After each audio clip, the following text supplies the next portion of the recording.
함께 기도드리겠습니다. 하나님, 영원한 나라를 마음에 그리며 하루를 시작하게 하심을 감사드립니다.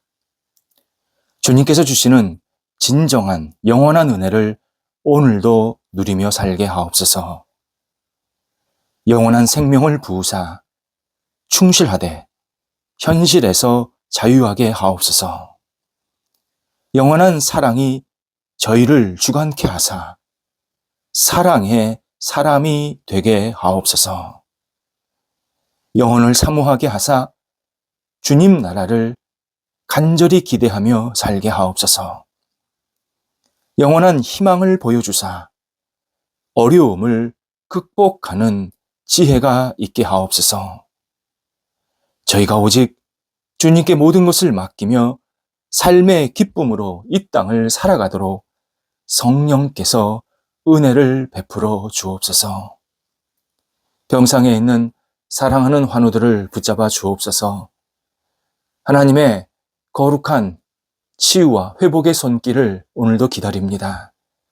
가정에서 병상에서 또 계속되는 치료의 과정 속에서 하나님의 능력의 손길이 임하여 주셔서 오늘도 나아지게 하시고 하나님이 주시는 새로운 살이 돋아나게 하시고 걷기에 불편하지 않게 하시고 치유받기에 체력이 모자르지 않게 하시고 머리부터 발끝까지 성령께서 주관하여 주셔서 모든 부분들이 안정되게 온전히 세워질 수 있도록 인도하여 주옵소서.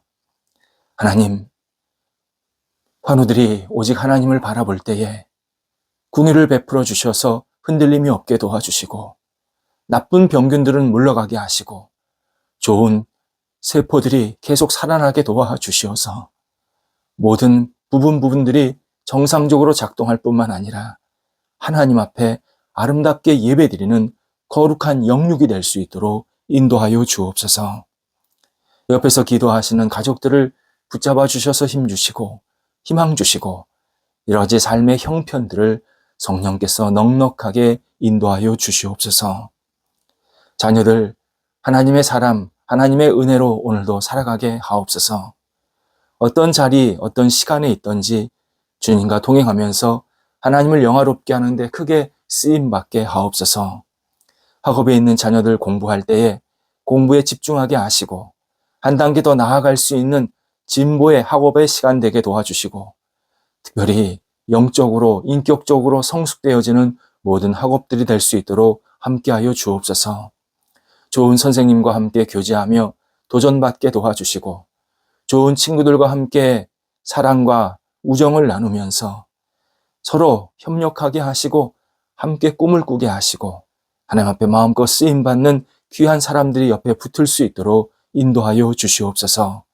학업의 시간을 통해서 한 단계 더 나아가게 도와주시고 시험과 진학과 또 여러 가지 학업을 감당하는 모든 과정들이 하나님 앞에 아름답게 드려지는 거룩한 산 제물의 시간 되도록 인도하여 주옵소서. 어린 영혼들 믿음 안에서 무럭무럭 자라가게 하시고 하나님을 경외하며 의지하는 복된 백성들이 되게 하옵소서.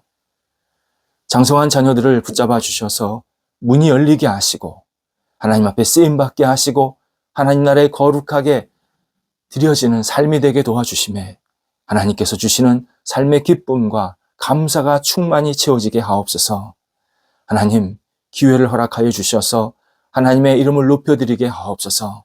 좋은 만남이 있게 해주셔서 가정의 분복도 누리게 하시고 사랑의 교제도 나눌 수 있게 하옵소서. 우리 자녀들이 하나님을 바라볼 때에 하나님께서 친히 어루만져 주셔서 날마다 주님 앞에 쓰임받는 인생으로 온전히 세워지도록 인도하여 주옵소서. 독립한 세대들을 붙잡아 주셔서 하나님과 늘 동행하게 도와주시고 하나님의 뜻을 이루며 하나님을 영화롭게 하는 복 있는 세대들이 되도록 인도하여 주옵소서. 일터를 주님 앞에 맡깁니다. 오늘도 성도들의 일터가 은혜 가운데에서 든든히 세워지게 하옵소서.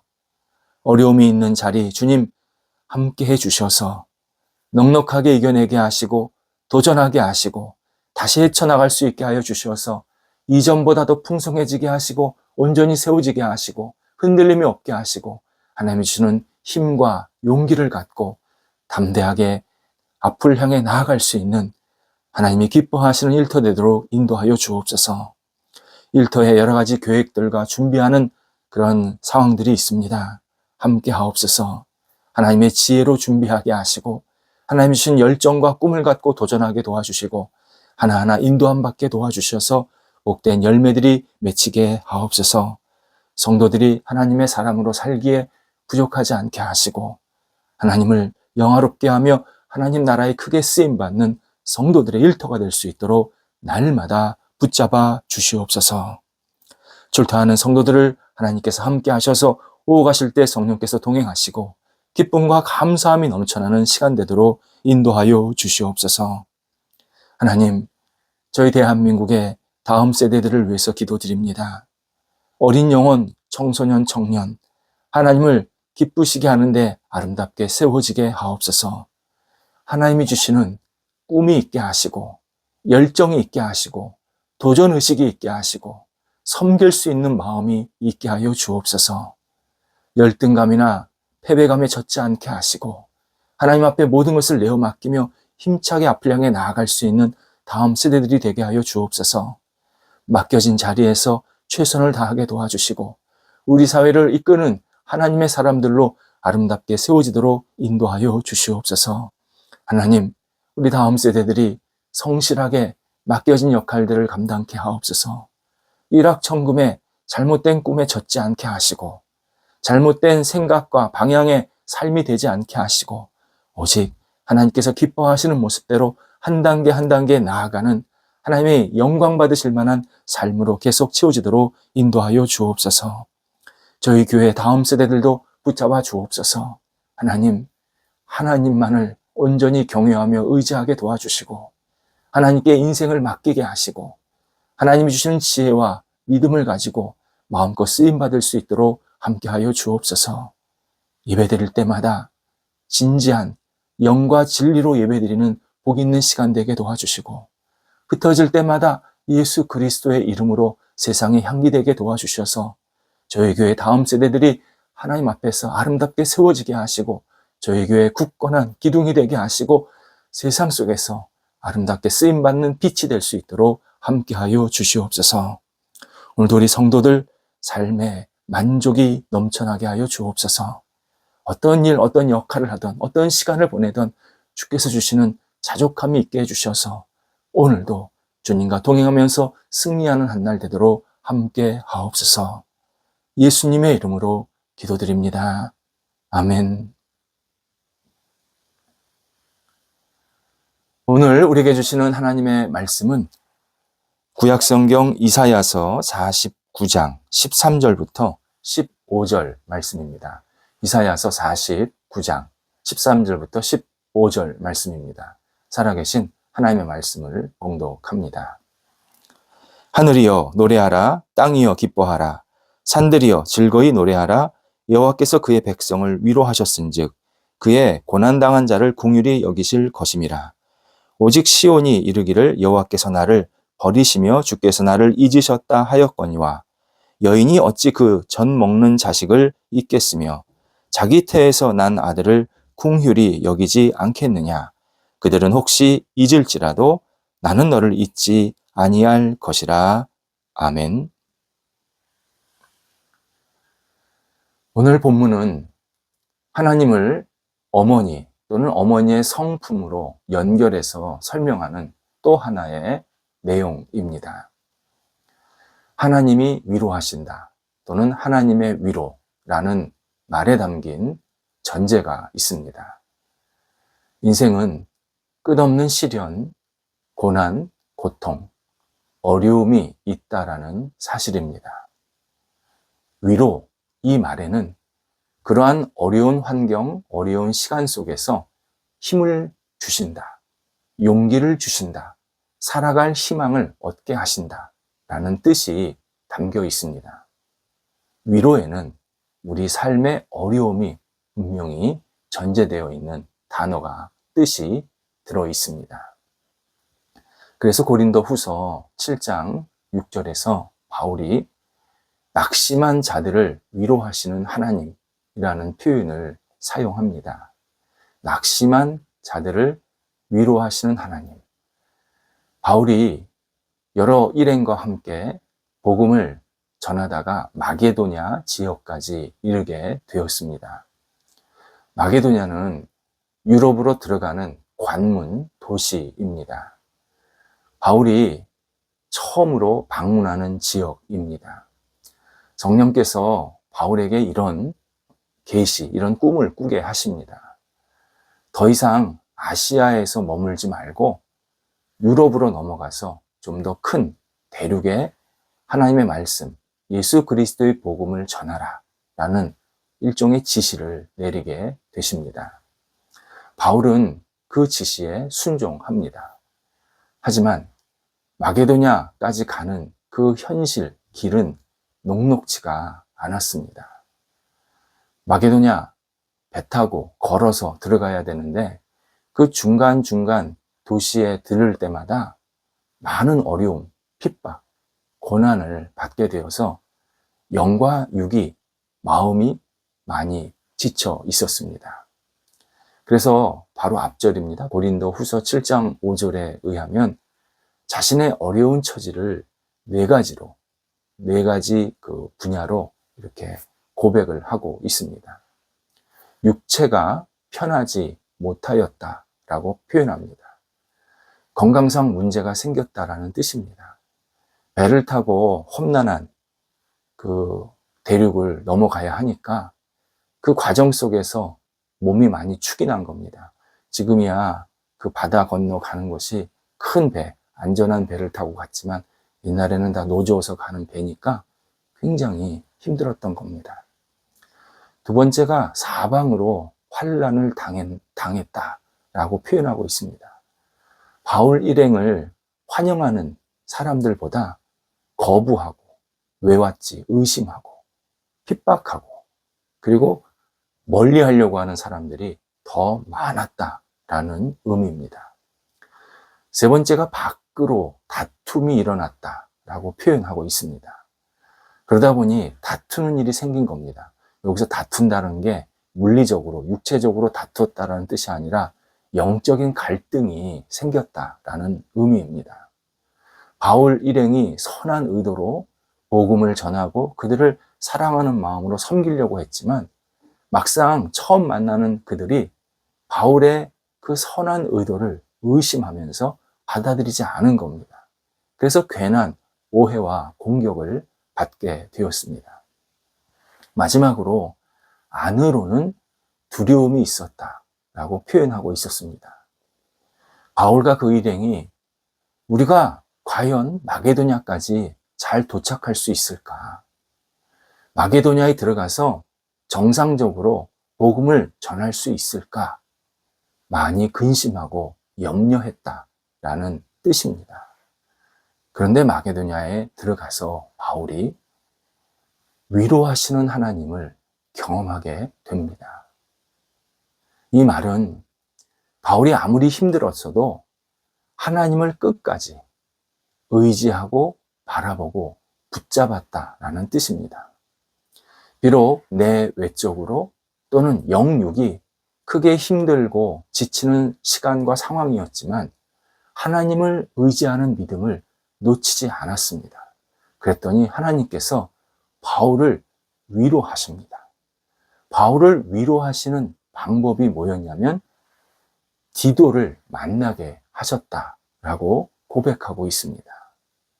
디도, 신실하고 충실한 하나님의 사람 예수 그리스도의 제자입니다.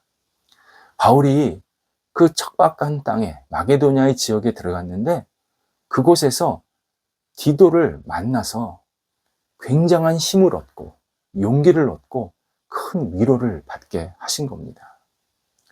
우리도 그렇습니다. 우리가 하나님을 믿고 바라보고 의지하면 하나님은 여러 가지 방법으로 우리를 위로하십니다. 우리가 위로의 방법을 찾으려고 자꾸 이것저것 건들면 위로가 안 됩니다. 그런데 위로의 원천이신 하나님을 바라보면 하나님은 정말 다양한 방식으로 우리를 위로해 주십니다. 목회자로서 성도들을 통해서 위로를 받을 때가 있습니다. 하나님을 바라보고 하나님께 성도들을 맡기면서 기도하면 하나님께서 그 성도들을 통해서 목회자에게 위로를 주실 때가 있습니다. 성도들이 어려운 현실을 잘 헤쳐나가는 모습을 보면 위로가 됩니다. 힘든 일이 있을 때 성도들이 안정되게 모든 일이 진행되고 있다는 것을 깨닫게 하시면 위로가 됩니다. 간절한 기도 제목이 있었는데 그 기도 제목들이 응답받는 모습을 보면 제 기도 제목은 아니지만 너무나 큰 위로가 됩니다. 어렵지만 주님 안에서 주님을 바라보는 성도들을 옆에서 보면 큰 위로가 됩니다. 유혹 많은 세상에서 신앙생활을 진지하게 하려고 하는 성도들이 옆에 있으면 굉장한 위로가 됩니다. 바울도 신실한 신앙인 디도를 통해서 큰 위로를 받았습니다. 하나님을 바라보면서 하나님께 기도했더니 하나님께서 디도를 보내셔서 바울과 교제하게 하면서 함께 복음 사역을 동역하게 만드신 겁니다. 하나님을 바라보는 자는 반드시 위로해 주십니다. 어려움 속에서 반드시 위로해 주십니다. 하지만 우리는 힘들고 어려울 때 하나님의 위로를 누리지 못할 때가 참 많습니다. 예수님은 애통하는 자가 복이 있다, 하나님께 위로를 받을 것이다 분명히 말씀하셨지만 우리는 이런 말씀을 내 식대로 자꾸 변형시키고 그리고 왜곡시키려고 하는 그러한 태도들이 있습니다. 우리는 이런 생각을 자주 갖습니다. 내가 힘들고 어려울 때 나는 위로받을 수 없어. 이 상황은 위로받는 상황이 아니야. 나에게는 위로가 없어. 나에게는 이런 늘 어려움이 계속 있었어. 이렇게 어려울수록 하나님을 바라보면서 위로를 받지 못하고 오히려 하나님을 놓치고 나는 위로가 없다라고 스스로 부정적으로 잘못된 생각에 빠지게 됩니다. 그래서 반대로 우리가 행복하고 즐거울 때 위로하신 하나님을 느끼려고 합니다. 내가 편하고 안정될 때 그때만 하나님이 나를 위로하신다고 생각합니다. 정말 온당치 못한 신앙생활입니다. 내가 편하고 건강하고 모든 게 다 안정될 때 하나님이 나를 위로해 주신다. 그건 수많은 위로 중에 아주 작은 부분이고 오히려 진짜 위로는 편하고 좋을 때가 아니라 어렵고 힘들 때 나한테 하나님께서 허락해 주십니다. 본문에서 이스라엘 백성들의 모습을 보면 우리가 확인할 수 있습니다. 당시 이스라엘 백성들은 앞을 전혀 볼 수 없는 절망적인 상황이었습니다. 본인들의 잘못 때문이었습니다. 그런데 뭐라고 표현하고 있냐면 자신들은 하나님께 버림받았다. 우리는 하나님의 약속을 이제 받지 못한다. 그래서 14절에서 이스라엘 백성들이 이렇게 말합니다. 여호와께서 나를 버리셨다. 주께서 나를 잊으셨다. 그렇게 이스라엘 백성들이 자기의 삶의 자리에서 막 한탄하고 있었습니다. 이때 이사야가 하나님께서 당신의 사랑하는 백성을 위로하신다. 긍휼히 여기신다. 선언합니다. 그러면서 하나님도 이사야를 통해서 2번 연속해서 반어법으로 질문을 하십니다. 일종의 감탄문입니다. 여인이 젖먹이 자식을 잊겠느냐? 여성이 자기가 난 자녀를 불쌍히 여기지 않겠느냐? 이렇게 2가지 질문을 하십니다. 근데 이 질문을 조금 더 있는 그대로 원래 성경대로 잘 표현하면 이런 뜻입니다. 감탄문입니다. 여성이 젖먹이 아이를 잊다니. 엄마가 자기가 난 아이를 긍휼히 여기지 않는다니. 너무나 기가 막힌 감탄문으로 하나님께서 말씀하고 계십니다. 그런데 하나님이 한 단계 더 덧붙이십니다. 인간 여성, 인간 엄마는 설령 그렇게 잊어버리고 불쌍히 여기지 않을지라도 나 여호와는 너희를 잊는 것이 불가능하다. 나는 너희를 잊지 못한다. 너희를 불쌍히 여긴다. 너희를 위로한다. 분명하게 강조하십니다. 하나님께서 오늘 본문을 통해서 당신이 여성의 마음으로, 아이를 낳은 여성의 마음으로 우리를 긍휼히 여기시는 동시에 그 여성보다 훨씬 차원 높은 위로와 사랑의 마음을 가지고 있다는 사실을 표현하고 계십니다. 본문은 하나님이 이스라엘 백성들의 행위만 보시면 진노하시고 심판하실 수밖에 없지만 이스라엘을 너무 사랑하시기에 자식을 사랑하는 마음으로 이스라엘 백성들을 위로하시고 치유하시겠다고 약속하시는 내용입니다. 지금 우리에게 하나님께서 하시는 말씀입니다. 진정한 위로는 우리가 편할 때 오는 게 아니라 힘들고 어려울 때, 절망스러운 상황들이 생겼을 때 우리에게 찾아옵니다. 그래서 우리 어려울수록 하나님을 바라보면서 하나님의 위로를 구해야 합니다. 우리는 위로받을 자격이 없지만, 분명히 없지만 하나님은 당신을 바라보는 백성을 사랑하셔서 위로하시고 세워주시고 독려하시고 희망을 채우시겠다고 약속합니다. 우리는 하나님의 위로가 필요한 존재들입니다. 우리 이 세상에 살면서 누구도 위로 없이 살 수 있는 존재가 없습니다. 그래서 죄인을 구하러 오신 그 예수님, 우리를 위해서 십자가를 지신 그 예수님을 우리가 바라보면서 하나님께 위로를 구해야 합니다. 걱정하지 말아야 합니다. 우리 걱정하지 말아야 합니다. 하나님께서 우리에게 위로를 베푸시기를 너무 기뻐하십니다.